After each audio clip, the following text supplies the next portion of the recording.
Dairy farm start ಮಾಡುವವರಿಗೆ ಕಾಡುವ ದೊಡ್ಡ ಸಂದೇಹವೆಂದರೆ ಹೆಚ್ಚು ಹಾಲು ನೀಡುವ ಎಚ್.ಎಫ್ ಹಸುಗಳ ಅಥವಾ ನಮ್ಮ ದೇಸಿ ಹಸುಗಳ. ಎಚ್.ಎಫ್ ಹಸುಗಳು ಬಕೆಟ್ ಗಟ್ಟಲೆ ಹಾಲು ಕೊಡುತ್ತವೆ ಎಂಬುದು ನಿಜ. ಆದರೆ ಹಾಲಿನಲ್ಲಿ ಎಷ್ಟು ಪ್ರಮಾಣದ ಕ್ವಾಲಿಟಿ ಇರುತ್ತೆ, ನಮ್ಮ ಜೇಬಿನಲ್ಲಿ ಎಷ್ಟು ಹಣ ಉಳಿಯುತ್ತದೆ ಎಂಬುದು ಮುಖ್ಯ. ನಮ್ಮ ದೇಶೀಯ ಹಸುಗಳ ಹಾಲು ಅಮೃತದಂತೆ. ಇದನ್ನು A2 ಹಾಲು ಎಂದು ಕರೆಯಲಾಗುತ್ತದೆ. ನೀವು ಈ ಹಾಲನ್ನು ಕುಡಿದರೆ ಬೇಗನೆ ಚೇತರಿಸಿಕೊಳ್ಳುವಿರಿ, ಹಾಗೆ ಯಾವ ರೋಗಗಳು ನಿಮ್ಮನ್ನು ಬಾಧಿಸುವುದಿಲ್ಲ.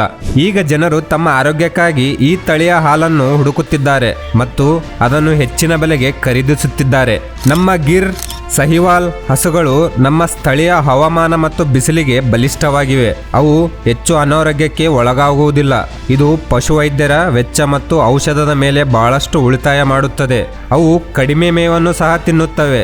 ವೆಚ್ಚ ಕಡಿಮೆಯಾದರೆ ರೈತನಿಗೆ ಲಾಭವಾಗುತ್ತದೆ. ಎಚ್.ಎಫ್ ಹಸುಗಳಿಗೆ ಹೋಲಿಸಿದರೆ ನಮ್ಮ ದೇಶೀಯ ಹಸುಗಳು ಹೆಚ್ಚು ಕಾಲ, ಅಂದರೆ ಸುಮಾರು 12 ರಿಂದ 15 ವರ್ಷಗಳ ಕಾಲ ಹಾಲು ನೀಡುತ್ತವೆ. ನಾವು ಸ್ವಲ್ಪ ಕಾಳಜಿ ವಹಿಸಿದರೆ ನಮ್ಮ ಗಿರ್ ಹಸು ಕೂಡ ದಿನಕ್ಕೆ 12 ಲೀಟರ್ ಹಾಲು ನೀಡುತ್ತದೆ.